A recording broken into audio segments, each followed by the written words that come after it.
Todo el mundo tiene una idea de quién es Jesús, pero queremos ayudarte a saber qué revela la compilación de las Escrituras sobre Él. En este momento, estamos repasando el Evangelio de Juan y echando un vistazo a lo que podemos aprender juntos. Únete a nosotros en la mesa metafórica mientras conocemos a Jesús a través de la Biblia.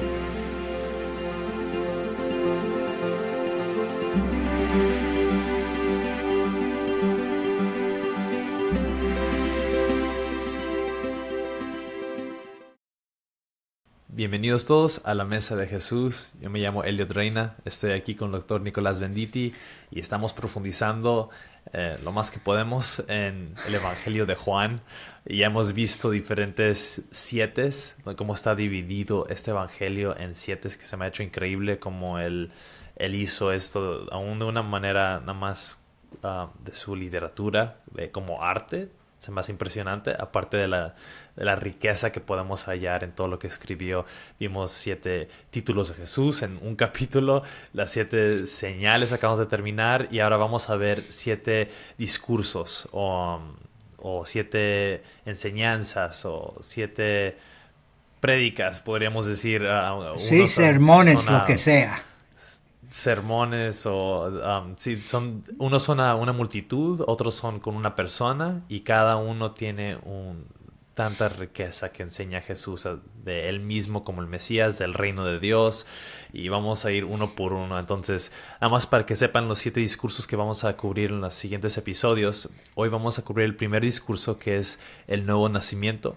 El próximo episodio vamos a cubrir el discurso del agua de vida. Después el Hijo Divino. Después el cuarto será el pan de vida. El quinto será el Espíritu que da vida. El sexto, la luz del mundo. Y el séptimo discurso, el buen pastor. Y wow, vamos a ver qué tanto podemos cubrir en estos episodios. Pero hoy empezamos con el primero, que está en Juan capítulo 3, el nuevo nacimiento. Entonces, Doc, ¿por dónde empezamos el día de hoy? Si quieres, vamos a empezar con los primeros 3 versos y podemos, entonces voy a leer esos versículos y haremos comentarios y preguntas al texto bíblico y el significado de nacer de nuevo, ¿verdad? En Juan capítulo 3, los primeros 3 versos, había un hombre de los fariseos llamado Nicodemo, prominente entre los judíos. Hablando de Nicodemo, vino a Jesús de noche y le dijo: Rabí, sabemos que has venido de Dios como maestro, porque nadie puede hacer las señales que tú haces si Dios no está con él. Y verso número 3. Jesús le contestó: en verdad te digo que el que no nace de nuevo no puede ver el reino de Dios. Entonces, Eli, como quieras, empiezas tú con tus comentarios y observaciones, preguntas y todo lo demás. Pues yo creo que en esos 3 versículos nos podríamos quedar media hora fácil, pero yo creo que empecemos por esto. La conversación que vamos a leer, este discurso, fue con una persona. Fue con, como vemos aquí, Nicodemo, que era un fariseo, como dice el versículo 1. Y yo creo que es importante que menciona Juan que él vino a ver a Jesús de noche. Y lo que yo he escuchado, y por favor confírmeme si esto sí es así, es de que él quería que esta reunión con Jesús fuera un secreto. No quería que los otros fariseos se dieran cuenta que él estaba aquí platicando con Jesús, que ellos consideraban alguien que estaba compartiendo blasfemias y herejía. Y aquí va de noche para que no fuera, en nuestra cultura decimos cancelado, ¿no? Que no fuera el rechazado por hacer esto, pero él tenía esa curiosidad. Por eso Jesús le dice: yo sé que vienes de Dios, porque nadie puede hacer estas señales si Dios no está con él. Él tiene cierta curiosidad o hambre por conocer más, pero lo va a buscar de noche. ¿Y él una verdad en ese comentario? Sí, yo diría que sí. Necesitamos mirar también, y nos ayuda a entender ¿Por qué vino de noche en el Evangelio? Porque Juan, por ejemplo, en el capítulo número 9, aunque estamos hablando aquí del capítulo número 3, pero en el capítulo 9 nos da el relato del hombre ciego, ¿verdad?, que fue sanado por Cristo. Y en ese capítulo notamos que los fariseos, los líderes religiosos, expulsaron al ciego porque él confesó que Jesús era el Mesías. Y también vemos en ese capítulo que aún los mismos padres del ciego, cuando los líderes religiosos le llegan y le preguntan a los padres lo que había ocurrido con su hijo, si en realidad había nacido ciego y quién fue que lo sanó y todo lo demás, que ellos tenían temor, ¿verdad?, porque podían ser expulsados de la sinagoga. Y creo que es importante entender la importancia de la sinagoga en el primer siglo, en la cultura judía. Las implicaciones era no solamente ir a, vamos a decir como hoy en el siglo XXI, ir a la iglesia el domingo para los que solamente van los domingos y lleva tu vida, sino alrededor de la sinagoga era la vida del pueblo. Había muchas implicaciones, no solamente lo que era la vida religiosa, pero la educación y todo estaba en el centro, la sinagoga. Entonces, al alguien expresar que Jesús era el Mesías, estaban en peligro. Estaban en peligro personal, pero también la familia y todo lo demás en cuanto a las presiones puesto por la sociedad judía. Y yo creo que aquí vemos claramente que Nicodemo, aunque reconoció, ahora tenemos que admitir, o por lo menos yo admito, ¿verdad?, que era un hombre honesto, sincero, porque buscó a Jesús, aunque fue de noche, y uno le puede criticar, ¿verdad?, y decir, qué cobarde, mira, podemos criticarlo así, pero en realidad necesitamos extender misericordia a Nicodemo, porque él reconoció y tenía inquietudes, y él sabía la fuente a quien él iba a ir, ¿verdad? Porque aquí reconoce que hace milagros, y no entendía, ¿verdad?, cómo eso podía ser si no era el Mesías. Entonces le llega a Jesús, aunque fuese de noche, y no nos olvidemos que nos dice aquí que era un hombre prominente, importante en la sociedad de su día, y al serlo, si vamos a decir Jesús lo hubiese hecho públicamente, igual podían llegar muchas personas y decir, pues mira, Nicodemo cree que Jesús es el Mesías, etc. Entonces eso podía causarle muchas dificultades. Y quiero subrayar una cosa, porque vemos también en el Evangelio de Juan, al final, cuando Jesús le quitan, o José de Arimatea es una de las personas que está y pide el cuerpo de Jesús. También Nicodemo estaba presente y era un creyente. Entonces es un proceso y necesitamos entender, pero Jesús aquí como buen maestro no le dice lo que necesita, o no responde a la pregunta, sino en realidad le pica un poquito para decirlo, ¿verdad? Le dice, pero tú siendo maestro, ¿no sabes que necesitas nacer de nuevo? Y entonces, en verdad, como Jesús dice, en verdad te digo que el que no nace de nuevo no puede ver el reino. Y entonces Nicodemo se queda perplejo, ¿verdad? ¿Qué es lo que eso significa? Y sabemos que Jesús vino a predicar el reino y la importancia de nacer de nuevo, no solamente para Nicodemo, pero también para los creyentes. Y es importante, creo, también subrayar que la palabra nacer de nuevo en el original, en el griego, también se puede traducir como nacer de arriba. Y muchas traducciones, o diría la gran mayoría de las traducciones, usan nacer de nuevo. Y nosotros en nuestro idioma cristiano de la iglesia, muchas veces nos preguntamos o le preguntamos a alguien, ¿has nacido de nuevo? Pero también se puede traducir, nacer de arriba. Y me gusta mucho eso, porque eso implica primeramente que el nacimiento no es de uno, no es un nacimiento humano, que es lo que Jesús obviamente nos enseña aquí, pero también que el nacimiento tiene su raíz o la fuente en Dios mismo al nacer de arriba. Entonces, aunque hay algunas traducciones que lo tienen como pie de alcance, ¿verdad? Como una notita explicando que puede ser nacer de arriba, pero me gusta mucho el concepto de nacer de arriba también. Oh, no, sí, me gusta mucho porque da ese entendimiento de que no es por nuestra fuerza, no es por lo que nosotros hacemos, sino que viene del Espíritu de Dios, viene por su gracia, viene de Él, por su bondad y su fidelidad. Eso es increíble.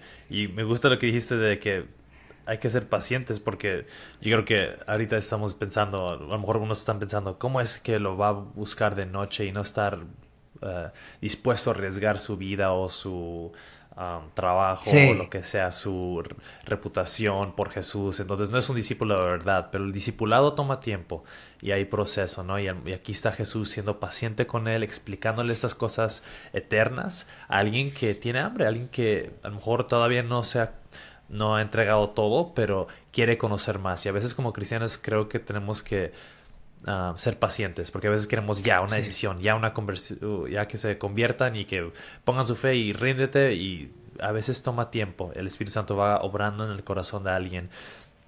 Pero estas verdades que le está explicando, yo creo que él va muy profundo porque sabe que él debería entender, porque él es un maestro de la ley, él conoce el Antiguo Testamento y está haciendo referencia a estas cosas y al reino de Dios y, como tú dices tú, al nacimiento o nacer de nuevo, pero nacer de arriba. Eso me gusta mucho, lo voy a anotar ahí en mi Biblia, que también es una traducción del griego original. Pero no sé si queremos explicar un poquito más qué significa nacer de nuevo, porque es una frase que usamos mucho en el mundo cristiano y muchos dicen es el lenguaje, el cristianismo, que usamos palabras que a veces, yo creo que la mayoría a veces ni sabemos qué significa. ¿Qué significa nacer de nuevo cuando Jesús menciona esto? Pues las implicaciones, y creo que necesitamos entender la profundidad de lo que es nacer de nuevo, ¿verdad? Porque uno puede decir, pues mira, uno nace de nuevo y ya tenemos todo hecho. En otras palabras, ¿verdad? Se abre la puerta, caminamos dentro y después continuamos, pero es mucho más profundo. Y no es solamente Juan en el capítulo 3 que nos habla de nacer de nuevo, sino lo vemos en Pedro. Él nos escribe sobre nacer de nuevo, no tanto, pero Pablo es en realidad el que nos ayuda a entender la profundidad de nacer de nuevo, ¿verdad? En el sentido, porque nacer de nuevo no es solamente comenzar, un comienzo, sino es una implicación de una vida en el presente y también una vida que uno recibe en el futuro. Entonces, como dije antes, es la puerta que se abre, pero uno camina en ella, ¿verdad? Por ejemplo, si miramos a Pablo, los escritos de Pablo, y uno que me encanta es Efesios capítulo 2, y podemos mirar eso, las implicaciones de la riqueza en realidad que tenemos al nacer de nuevo. Y como dijiste, Elliot, muchas veces usamos ese lenguaje, pero no entendemos la profundidad, las riquezas que hay en eso, que es solamente el comienzo, ¿verdad?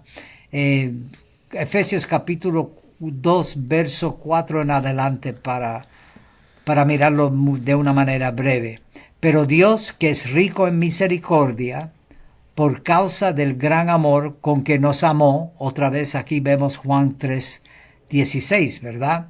Aun cuando estábamos muertos en nuestros delitos, en otras palabras, uno puede físicamente estar vivo, ¿verdad? Pero estamos muertos espiritualmente. Y Pablo dice, en cuanto estábamos muertos en nuestros delitos, otra vez, nos dio vida juntamente con Cristo. En otras palabras, que hay una nueva vida, hay una vida en Cristo. Por gracias ustedes han sido salvados. otra vez lo que mencionaste antes en cuanto nacer de arriba. Vemos aquí, por gracia ustedes han sido salvados, que es obra redentora de parte de Dios. Él inicia, Él comienza la obra, ¿verdad? Y con Él nos resucitó, otra vez hablando aquí Pablo, en cuanto a la comunidad de Efesios. Él nos resucitó y con Él, en Cristo, nos sentó en los lugares celestiales en Cristo Jesús. Aquí podemos parar y tener media hora más, 1 hora más, 2 horas más en las riquezas de todo esto, ¿verdad? Porque las implicaciones es que nosotros, no solamente la comunidad de los Efesios, sino nosotros también estamos sentados donde Cristo está. Claro, físicamente cuando me miras a mí o yo te miro a ti, estamos aquí. Pero espiritualmente nosotros estamos en lugares celestiales donde Jesús está actualmente. Ahora, eso nos habla de no solamente el pasado, cuando nosotros estábamos muertos, ahora tenemos nueva vida, pero nos habla del presente, que nosotros actualmente estamos sentados en lugares celestiales posicionalmente. Es importante subrayar eso, posicionalmente donde está Cristo. Pero vamos a continuar a lo que Pablo nos muestra, verso 6. Y con Él nos resucitó y con Él nos sentó en los lugares celestiales en Cristo Jesús, a fin de poder mostrar en los siglos venideros. Otra vez notamos aquí que nos habla del futuro, las sobreabundancias, riquezas de su gracia, otra vez, por su bondad para con nosotros en Cristo Jesús.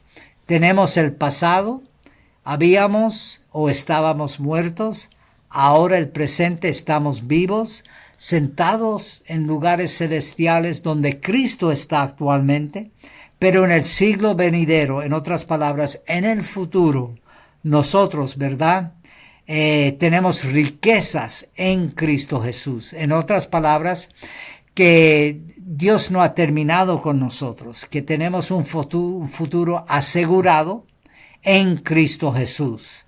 Y otra vez vemos en el verso número 8, el famoso versículo que se usa muchas veces para decir que somos salvos por gracia, porque por gracia ustedes han sido salvados por medio de la fe, y esto no procede de ustedes, sino que es don de Dios. Verso 9, no por obras para que nadie se gloría. Otra vez, nosotros recibimos a través de la gracia el regalo de Dios, que es la vida eterna. Estábamos muertos, ahora al nacer de nuevo, nosotros nacemos de nuevo, tenemos el presente, ¿verdad? No somos condenados, somos perdonados por lo que Cristo hizo por nosotros, pero aún se pone mejor, porque por toda una eternidad nosotros vamos a estar con Él. Actualmente no estamos, porque tenemos vida natural, no estamos o hemos recibido todo eso, pero sí un día. Entonces debe de animarnos a entender la profundidad y ayudarnos en nuestro caminar todos los días. No sé si quieres añadir algo, ¿verdad? O compartir otra cosa. Es que yo me quedo asombrado y me quedo hasta sin palabras en realidad. Sí, no, pues es una de esas realidades misteriosas, eternas, que no sé qué tanto podemos aún alcanzar a entender. Aquí Nicodemo, cuando Jesús le está explicando esto, dice, a ver, ¿cómo? ¿Tengo que meterme otra vez en el vientre de mi madre y volver a nacer? Y este es un hombre que conoce las Escrituras, que conoce las cosas de Dios, y aún así batalla él para entender esto. Y Jesús se toma el tiempo para explicarle. No creo que tenemos toda la conversación aquí en el capítulo 3, sino sería yo creo, muchas páginas, porque si no, esta conversación seguro tomó un par de minutos, pero ya sea porque alguien lo escuchó, o sea, Juan que escuchó esta conversación, o Jesús les contó a sus discípulos esta conversación después, fue importante que la viéramos porque esa es una realidad asombrosa. Y como dices tú, lo que escribe Pablo después en Efesios o Colosenses o 2 Corintios 5:17, que somos una nueva criatura en Cristo Jesús. Lo viejo ha pasado, he aquí todo se ha hecho nuevo. Todas esas verdades están haciendo referencias a esta verdad eterna del nacimiento de nuevo, nacimiento, o el nacer de arriba, como dices. Sí. Pero esto no es solamente algo que se inventó Jesús. Esto es algo que está a través del Antiguo Testamento en diferentes profecías. Uno que se viene a la mente es Ezequiel 36:26, que Dios cambiaría nuestro corazón de piedra por corazón de carne, o Jeremías 31, la circuncisión de nuestro corazón, y diferentes pasajes que Muy yo bien. creo que si Nicodemo después, a lo mejor al masticar esta conversación con Jesús, dijo, esto sí es cierto, es parte de Salmo 51, crea en mí un nuevo corazón, Señor, y restaura el gozo de tu salvación en mí. Es un clamor de que Dios haga lo que solamente puede hacer, que de parte de su espíritu, de su gracia de arriba, venga una transformación interna en nuestra vida que después también se ve en acciones externas, una que nos salve, Sí. que nos sane, ¿no?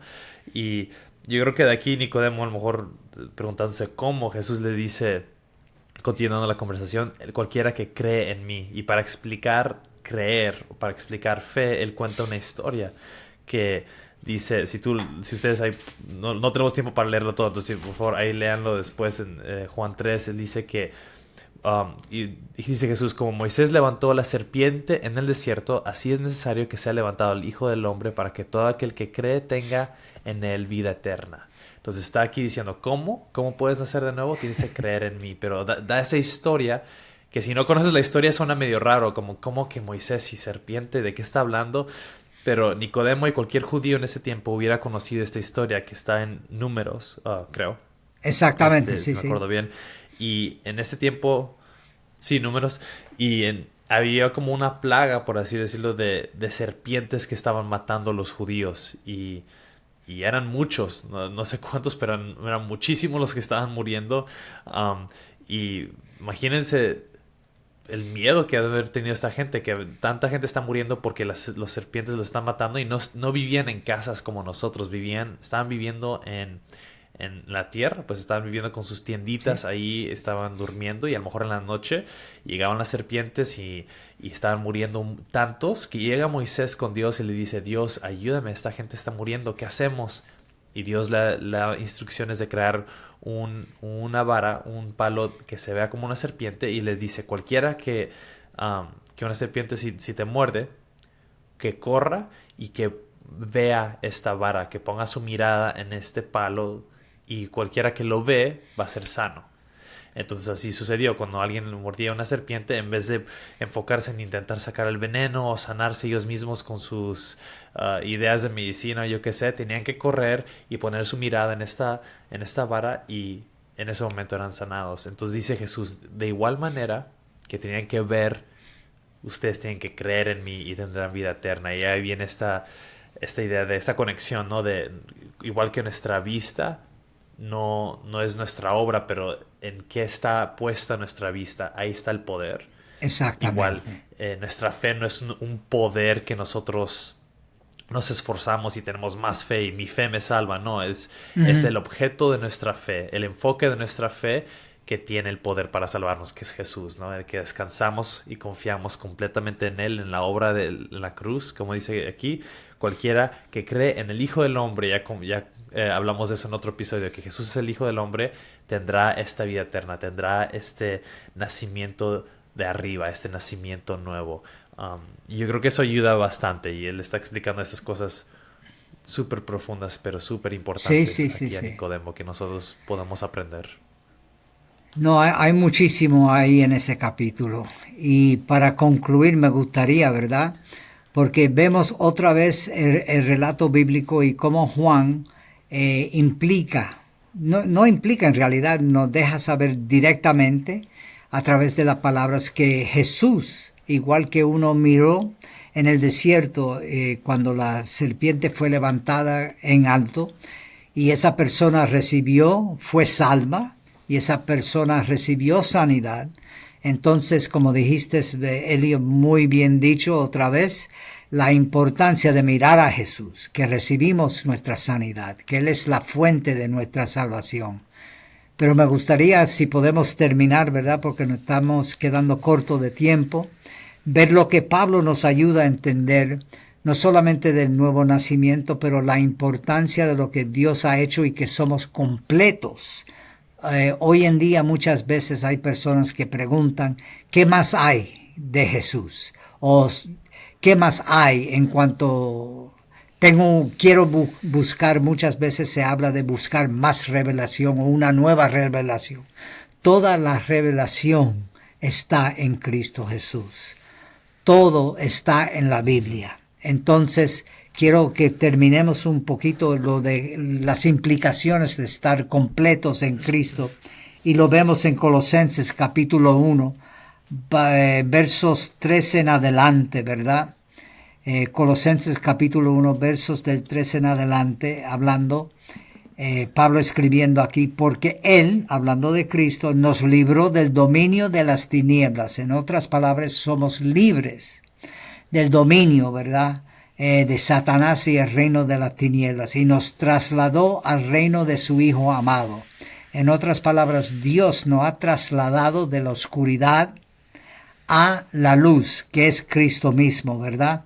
En quien tenemos no solamente la comunidad de Colosa, sino también la iglesia, los creyentes, los que han nacido de nuevo, en quien tenemos redención, el perdón de los pecados. Estas son riquezas que tenemos ya en Cristo Jesús. Él es la imagen del Dios invisible, otra vez que Cristo es Dios, hecho carne, el primogénito de toda creación. Porque en Él, otra vez hablando de Cristo, fueron creadas todas las cosas, tanto en los cielos como en la tierra, visibles e invisibles, ya sean tronos o dominios o poderes o autoridades. Todo ha sido creado por medio de Él y para Él, que Él no solamente es divino, pero también creador, y todas las riquezas que hay en Cristo Jesús para la iglesia, para los creyentes. Y Él es antes de todas las cosas. En otras palabras, que antes de que la creación existiese, Cristo ya existía. En otras palabras, que Cristo no fue creado, sino que Él existía en la eternidad, ¿verdad? Y en Él todas las cosas permanecen. Él es también la cabeza del cuerpo, que es la iglesia. Él es el principio, el primogénito de entre los muertos, a fin de que Él tenga en todo la primicia. Y finalmente, verso 19, porque agradó al Padre que en Él habitara toda la plenitud. Y por medio del verso 20, de Él reconciliar todas las cosas consigo, habiendo hecho la paz por medio de la sangre de su cruz, por medio de Él. Repito, ya sean las cosas que están en la tierra o los que están en los cielos. Que somos y estamos completos en Cristo Jesús. Tenemos la redención, hemos nacido de nuevo, promesas de Dios, no solamente lo que cumplió en el pasado a través de Cristo, sino en el presente, el perdón de pecados, pero también en un futuro glorioso. Y espero que esto nos anime, porque yo estoy muy animado, de verdad, solamente al leer estos versos, a ver las riquezas que tenemos en Dios a través de Jesucristo, ¿verdad? Y esto de nacer de nuevo es mucho más de solamente ir un día, y no quiero menospreciar o que alguien escuche que estamos minimizando la importancia de nacer de nuevo, sino que ampliemos nuestros ojos a ver que hay tanto en nacer de nuevo y continuar la vida que tenemos en Cristo Jesús. Yeah. Sí, va más allá de solo un momento. Esa es nuestra vida. Es nuestra vida Amén. Nueva en Cristo Jesús. Pasado, presente y futuro. Muchas gracias, Doc. Yo creo que obviamente hay mucho más que pudimos haber profundizado, pero yo creo que esto, como siempre, ¿no? Siempre decimos eso. La palabra de Dios es tan rica. Yo les quiero animar a que lean el capítulo, porque yo sé que como que repasamos cositas ahí, pero no lo leímos todo. Por favor, vayan y léanlo y van a ver el corazón de Jesús explicando esas verdades. Van a ver la profundidad de estas riquezas y este misterio del Evangelio y cómo esto debe ser nuestra vida como cristianos. Y bueno, nos vemos en el próximo episodio para el segundo discurso en Juan capítulo 4. Que Dios les bendiga. Bendiciones, adiós.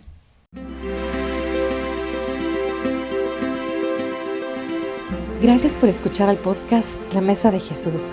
Nuestra oración es que estas conversaciones sean una bendición para cualquiera que busque saber quién es Jesús y para aquellos que buscan conocerlo aún más.